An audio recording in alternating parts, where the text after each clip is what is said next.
So we are speaking today about the glorious Gadadhar Pandit. So we'll just elaborate. The Gadadhar Pandit is one of the Panchatattva.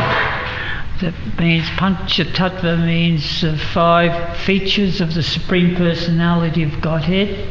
As we chant every morning, Sri Krishna Caitanya, Prabhu Nityananda, Sri Advaita Gadadhar, Sri Vasadi Gaur Bhaktavrinda. So, in that Lord Caitanya, he is the devotee. He's a personification of Radha and Krishna.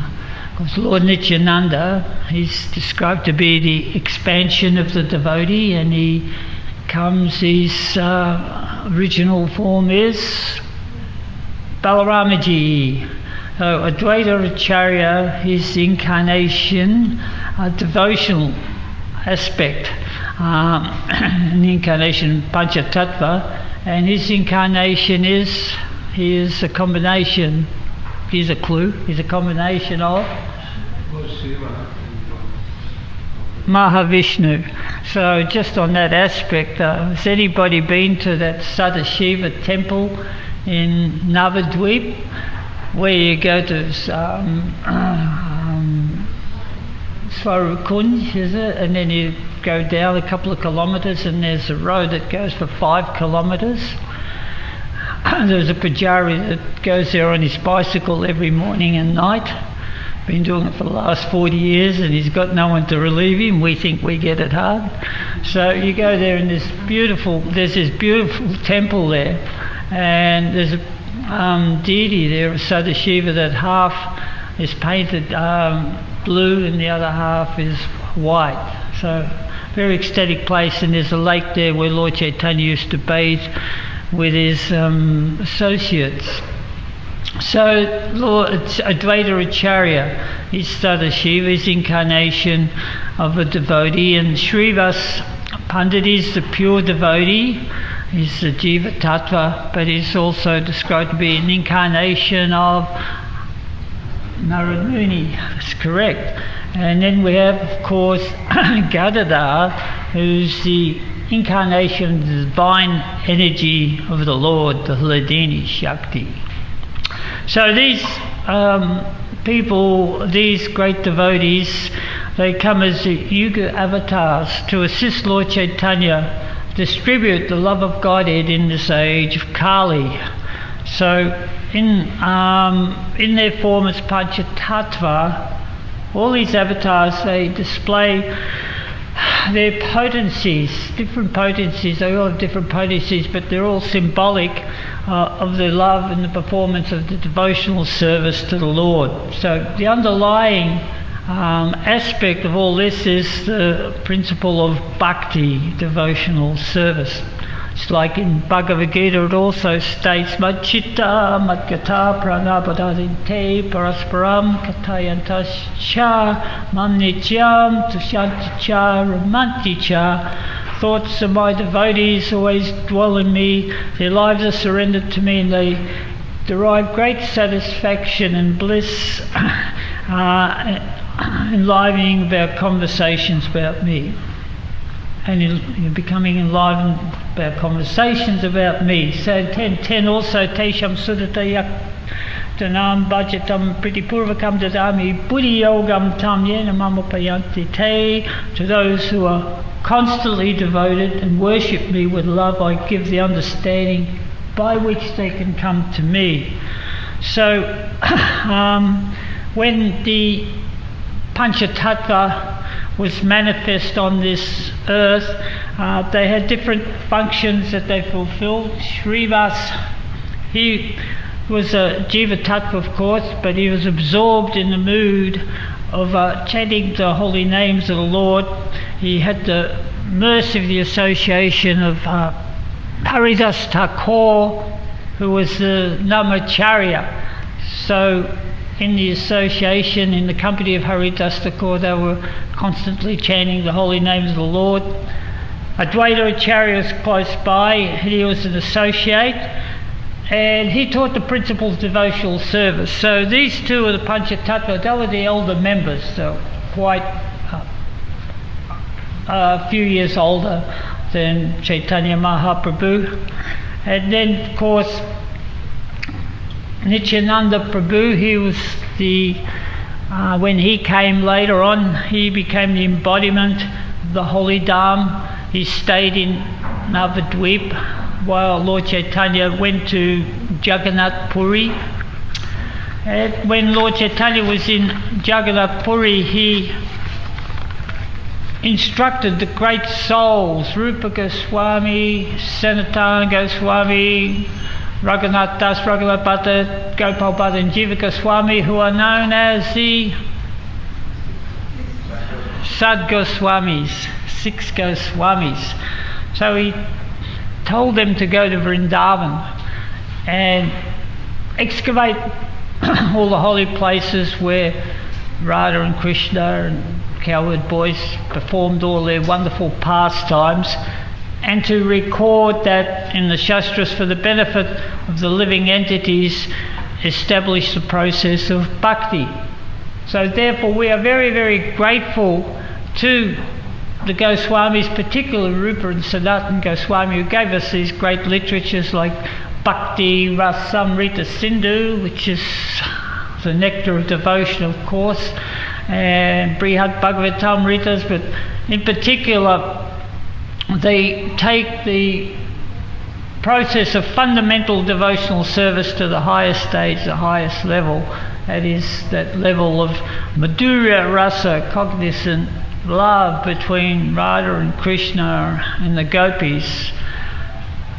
And that stage, when it's fully manifest, is the full-blown Hladini Shakti potency that is bestowed between Krishna and his devotees. So Gadadhar Pandit, he was fully endowed with this potency, this Hladini potency of the Lord. He was the incarnation of Radha, and he felt the emotions that Radha felt for Krishna.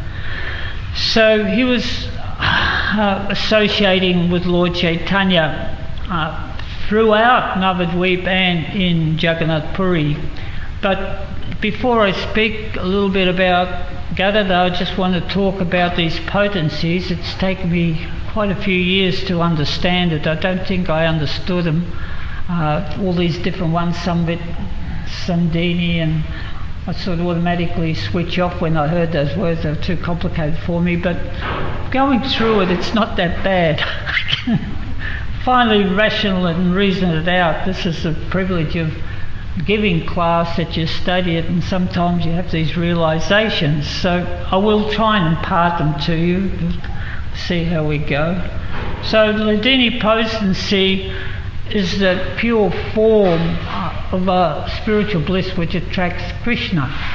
So to understand that, we first of all have to understand Krishna's potencies and his relationship between the living entity in us, the living entity himself. So the mission statement is that the prime function of the living entity, who is the jiva, is to develop love of Godhead by service and devotion to that pure stage of Hladini Shakti on the level of Krishna. Krishna is all loving, niguna. Krishna is free from material desires, so we have to attain that level where we become desireless also, and then Krishna becomes attracted to that living entity, and then once that attraction happens, then we become elevated to the spiritual abode. So Krishna, he is the supreme absolute truth, the cause of all causes and everything that is. So he has different energies. So he has 3 energies. This is easy to understand. That is an internal energy, an external energy, and a marginal energy. So his internal spiritual energy is distributed in 3 different facets, three different categories. Hladini, Sandini and Sambit. That's his spiritual energy, right? We'll put that there.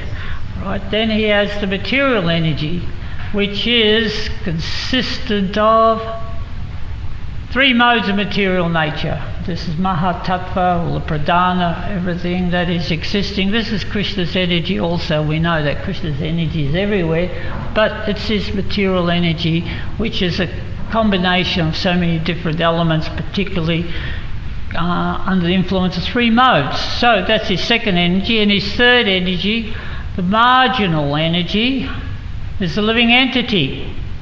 So a living entity is described to be marginal because he has the same spiritual energy as Krishna. That Hladini Shakti is there in that living entity. That Hladini Shakti is the enjoying propensity. So that is there, but it's only in a very, very minute quantity compared with Krishna's qualities, Krishna's quantities there. But that potency is still there. It's the same potency, just like the Jiva, the soul. How big are we?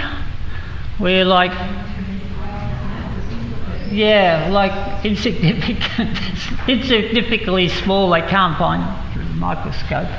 But that potency is so strong that it is as brilliant as the sun, or many suns. So that is the potency of spiritual potencies.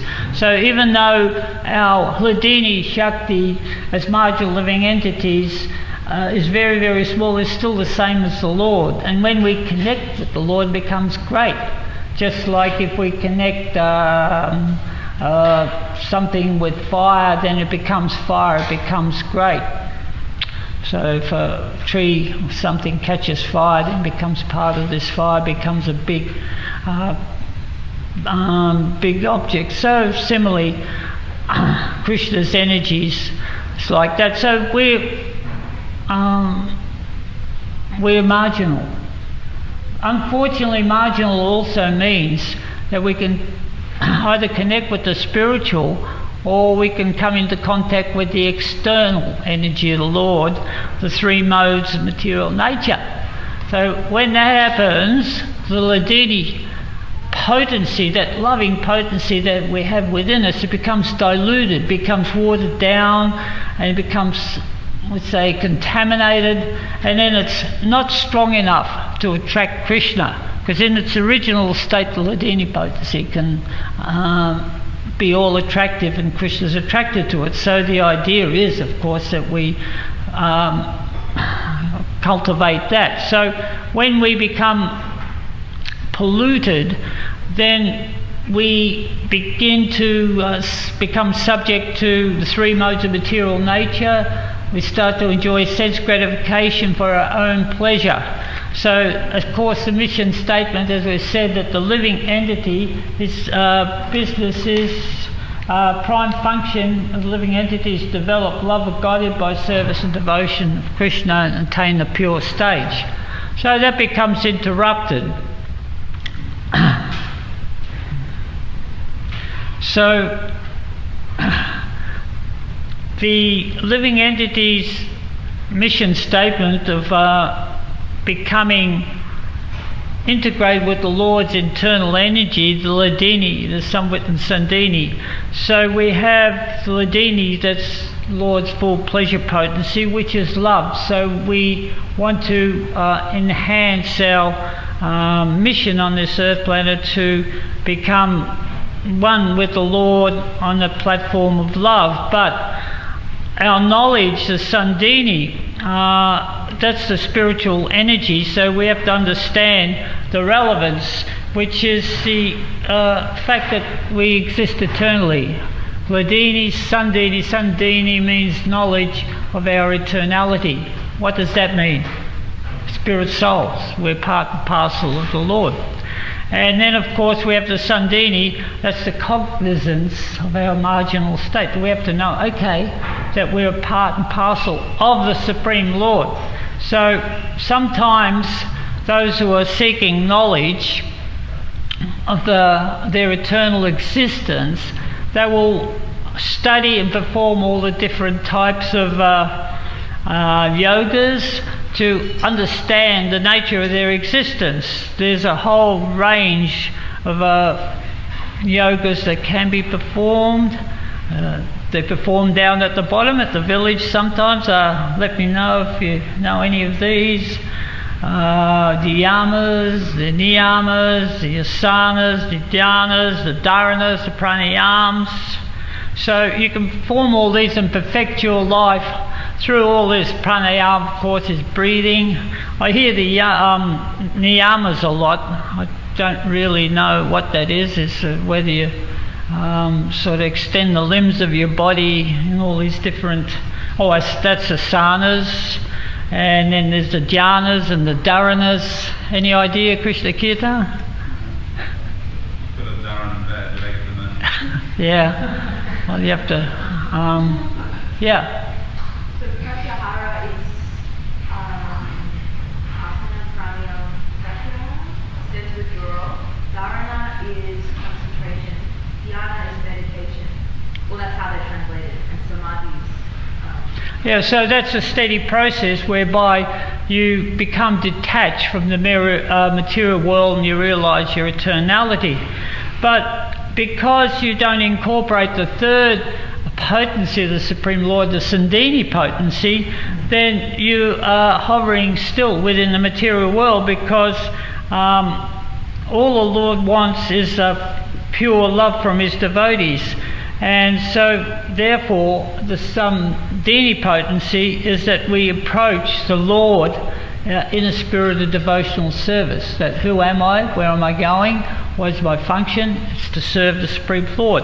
And when we begin that, then that is the beginning of spiritual life. Otherwise we can perform all these rigorous processes and still not be able to attain the perfection that we're looking for.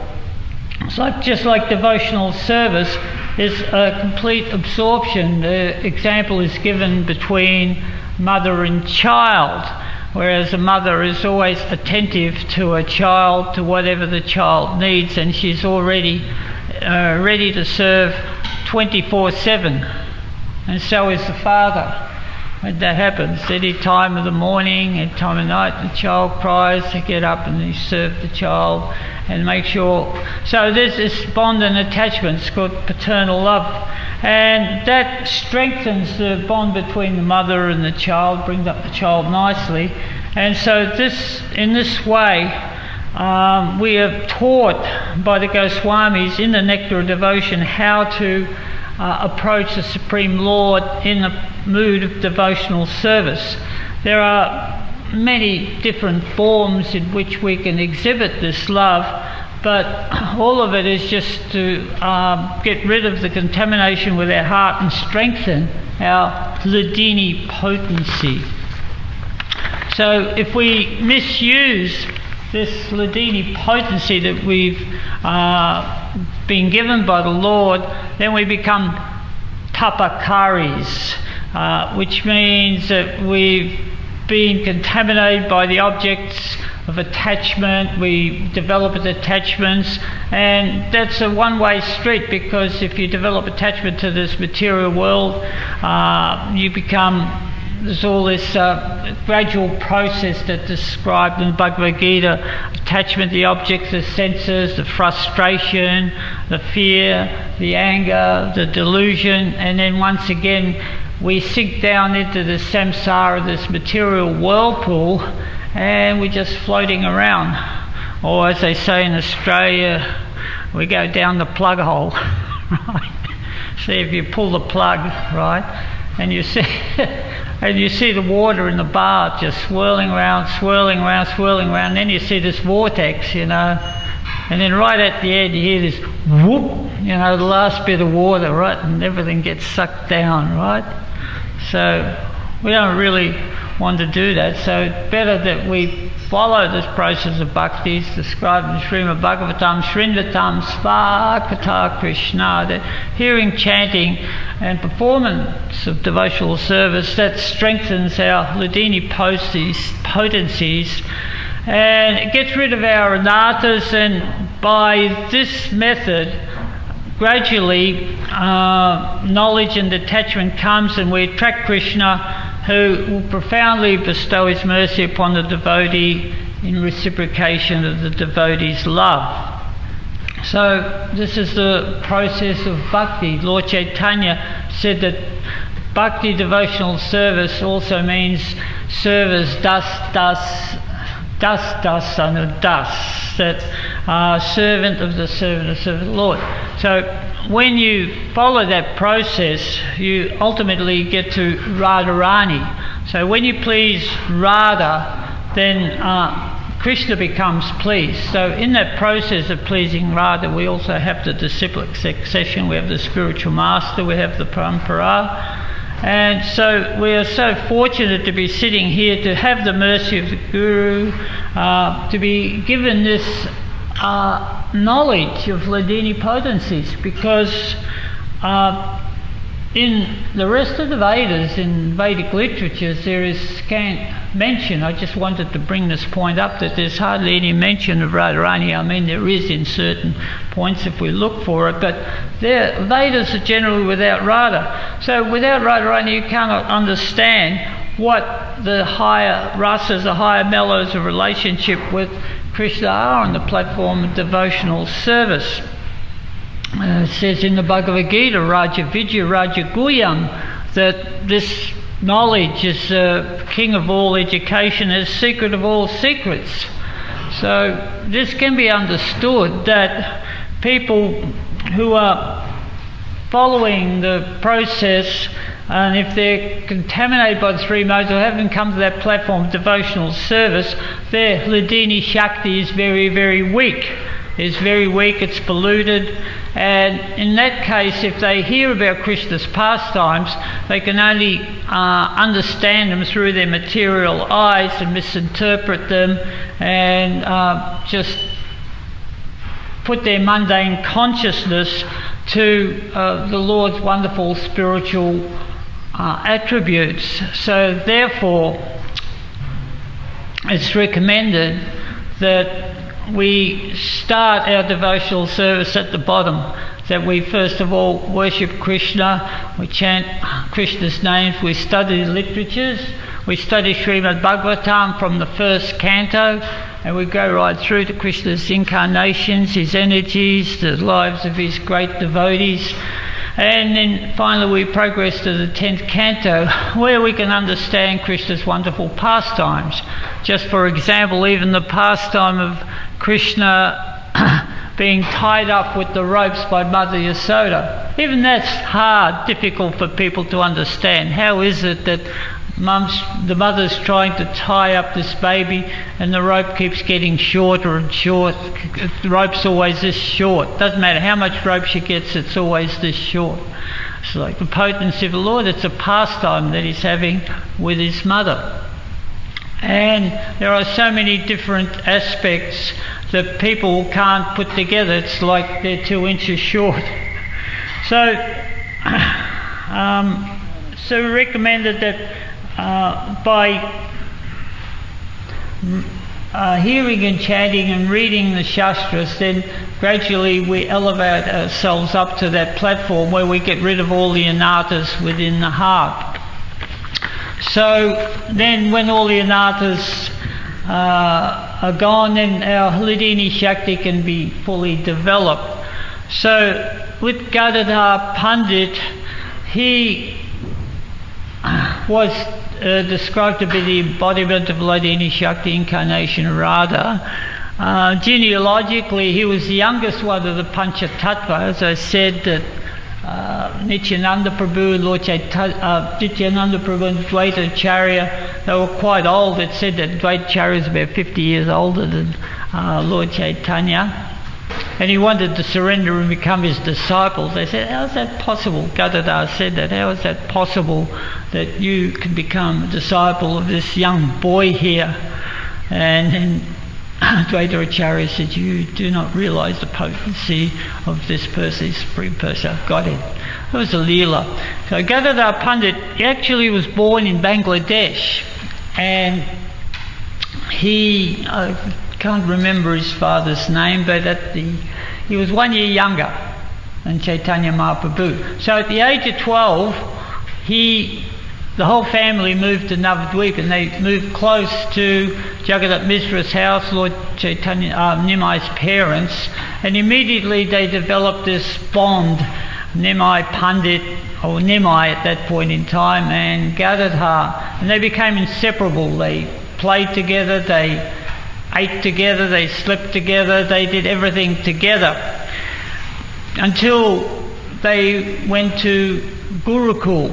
So they both shared the same Gurukul, but there was a difference that began to show itself. Gadadhar, he was very, very passive student, very peaceful person who was a devotee of the Lord, whereas Nimai, on the other hand, was, you can say, a bit rambunctious, that he was always walking down the banks of the river looking for an argument, picking a debate with someone, and he was somewhat, you might say, unpleasant. He even challenged the devotees, and the devotees used to run away from him when they saw him because he's very challenging. Said that one day even Gadadhar at that point in time backed off, and he tried to stay away from him. One day he collared him and he said, "Tell me about mukti. What is mukti?" Gadadhar said, "Well, mukti is freedom from sense gratification, you get liberated from material desires." "Not good enough, not good enough. Go back and study literatures and come back in 24 hours and give me a better reason." You know, explain, I wish he'd become a devotee. You know, I wish so much that he would become a devotee.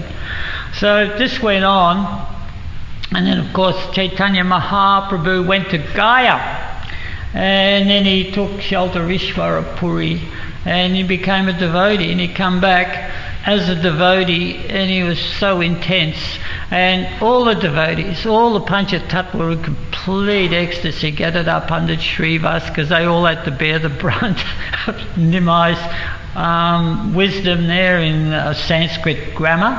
So after that they all assembled together, and this is the manifestation of the Panchatattva. And then Gadadhar Pandit served the Lord with his heart and soul, that he made garlands for him and massaged him, and he was inseparable from Chaitanya Mahaprabhu.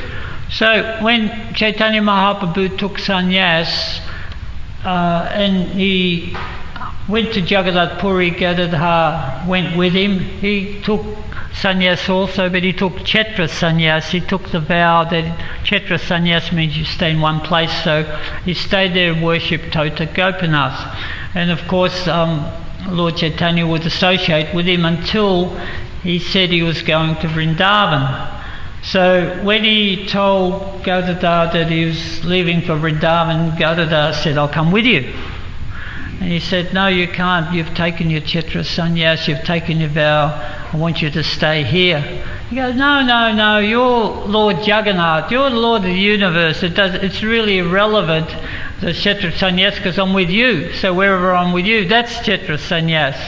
And Lord Chaitanya said, "No, that's not the vow that you took, and if you come with me, then my name will be besmirched because I led you away, so I prefer you stay here."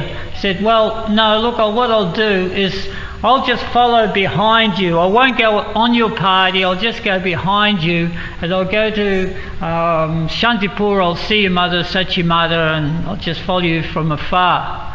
And he did that. He couldn't be convinced not to do it. Lord Chaitanya, couldn't say anything. So they finally made their way to a place called Katva. I don't know, you know Katva? Anyone been there?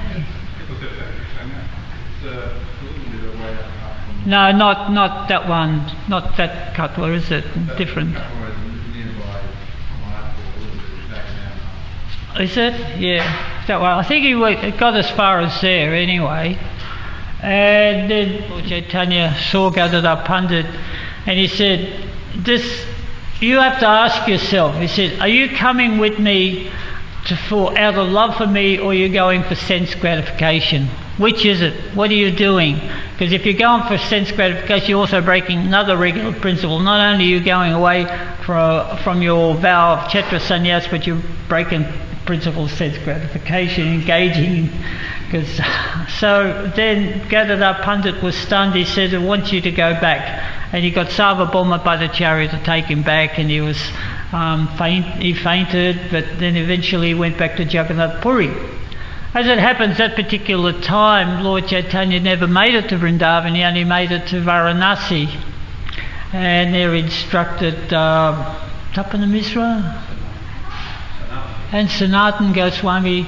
Met a lot of, instructed a lot of devotees, and he came back to Jagannath Puri. He came straight to Gadadhar Pandit, and he said to him, he said that, like, because you didn't give me permission to Vrindavan, to go to Vrindavan, I couldn't go. So next time I go to Vrindavan, I need your permission, need your blessing. And of course Gadadhar gave it with his full heart and soul. He blessed him to go to Vrindavan. But this pastimes, Lord Chaitanya only lasted, Chaitanya Mahaprabhu went for 6 years, and he's travelling all around. We hear about Adi-lila. Then he came back to Jagannath Puri, and of course Gadadhar was there. He's observing his vow Chetra Sannyas, and he used to visit him regularly at the Tota Gopinath Temple and hear his Bhagavatam classes, which was supposed to be like pure nectar.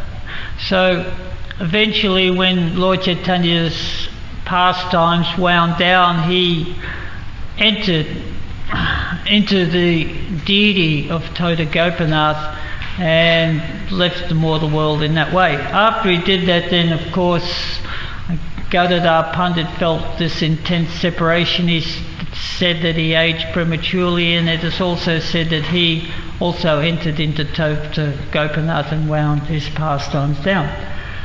Wound up his pastimes in this material world. So in the shloka here, it's mentioned that he's the fourth branch that formed this tree. So all his disciples continued this branch of devotional service, and of course this branch has grown into so many different branches, and ISKCON is a branch of this great tree of devotional service. So it's very enlivening to hear about these great souls. Has anybody got any comments or questions? Preferably comments.